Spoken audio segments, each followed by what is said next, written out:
안녕하세요. 김영진 목사입니다. 이 영상은 성경 통독하시는 데 도움을 드리기 위해 마련한 영상입니다. 통독을 하면서 익숙하지 않은 배경과 내용들로 인해 어려움을 겪는 성도분들이 조금이나마 도움이 될까 싶어 마련한 것인데요. 조금만 관심을 기울이시면 읽으시는데 유익이 있을 겁니다. 그럼 오늘 읽을 부분에 대한 안내를 해드리겠습니다.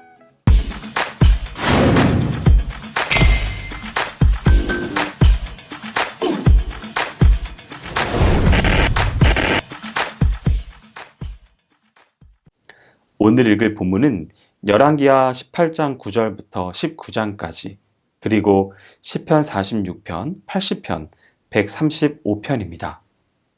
여기서 제시되는 세 편의 시들은 모두 아수르 왕의 침입과 관련한 내용과 관련이 있어 오늘 본문과 연결시켜 보았습니다. 열왕기하 18장 9절에서 37절까지는 아수르 왕 사네립의 유다 침공에 대한 내용을 다루고 있습니다. 자기 아버지가 취했던 친아수르주의를 배격하고 오직 여호와 하나님만 의지하는 히스기야를 아수르 왕 사네립이 응징하기 위해 대군을 이끌고 공격해 왔습니다. 두 차례에 걸친 아수르 군대의 침공으로 히스기야는 엄청난 위기에 직면하게 되는데 사네립의 1차 침공 때에 보여준 타협적 자세와는 아주 대조적으로 2차 침공 때의 히스기야가 취한 신앙적 태도와 그 결과에 대해서 본문에서부터 19장까지 소개됩니다. 한편 본문 9절에서 12절에서는 제17장에서 언급된 북이스라엘 왕국의 멸망 기사를 다시 한번 소개하고 있는데 언뜻 보기에 불필요한 중복으로 여겨질 수도 있는 이러한 내용은 상당히 의도적인 것으로 해석됩니다. 즉 아수르 군대의 공격을 받아서 멸망당하고 말았던 호세아 왕과 북이스라엘과는 달리 두 차례에 걸친 아수르 대군의 공격을 받고서도 거뜬히 승리한 히스기야 왕과 남유다에 대해 언급함으로써 하나님 보시기에 악을 행하는 자와 그렇지 않고 정직히 행하는 자의 상반된 운명을 서로 비교하고 있는 것입니다.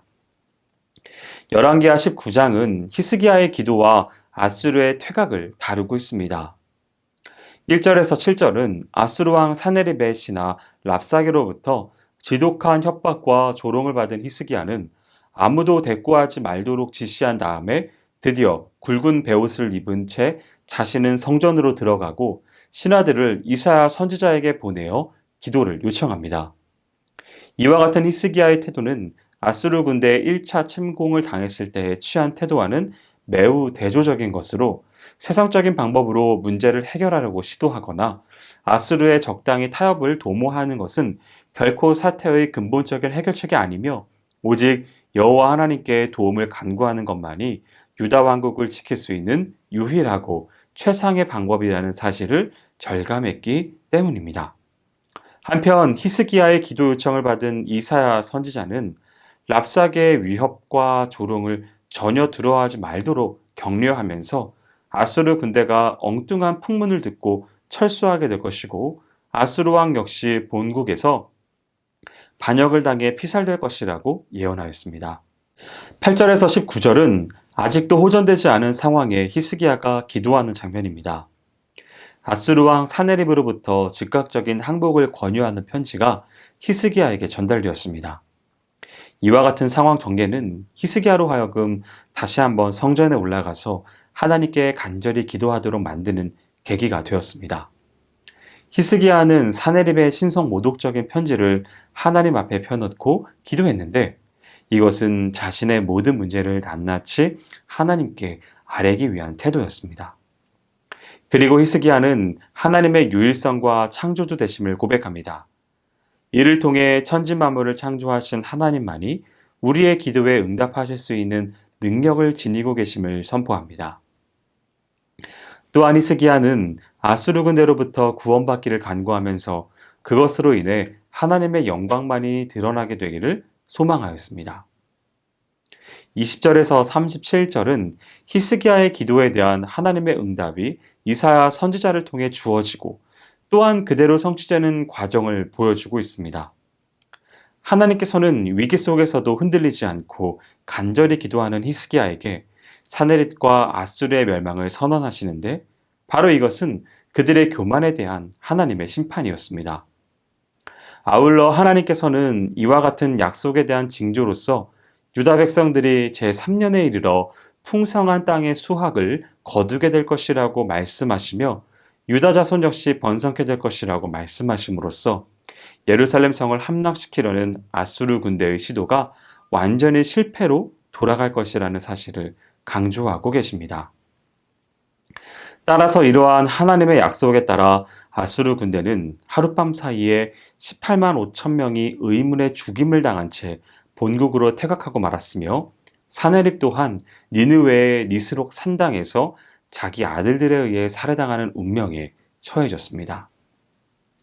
시편 46편은 히스기야 당시 아수르 왕 사네립의 손에서 예루살렘이 구원된 사건을 배경으로 고라 자손이 쓴 찬양시입니다. 이러한 본시의 내용의 개요를 보면 먼저 하나님의 절대 보호 능력에 대한 시인의 확신의 노래가 나오고 이어 하나님의 보호하심으로 안전을 회복한 예루살렘 성읍의 평화로운 묘사가 나타납니다. 끝으로 대적을 멸하신 하나님의 능력의 역사를 중심으로 그분의 우주적인 통치와 택한 백성들에 대한 그분의 절대 보호를 노래하고 있습니다.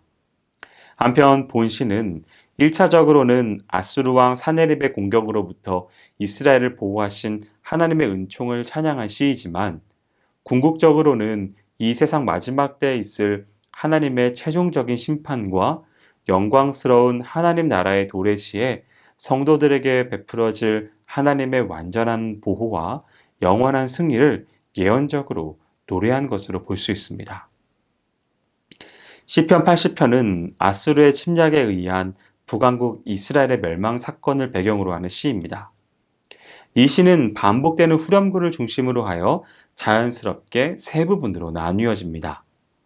즉, 민족적 구원을 호소하는 전반부와 이스라엘의 민족에 처해 있는 비참상을 토로하는 중반부, 그리고 포도나무 비유를 통해 북이스라엘의 회복에 대해 간구하는 후반부로 구성되어 있습니다. 이러한 본시에는 민족적 순환으로 인해 비극적이며 애절한 분위기가 짙게 깔려있는 바 시인은 당시 북이스라엘의 비참한 처지를 눈물, 비웃음, 상해라는 단어들을 사용하여 묘사하고 있습니다. 실로 시인은 그 땅 어디에서도 소망의 빛을 찾아볼 수 없었습니다.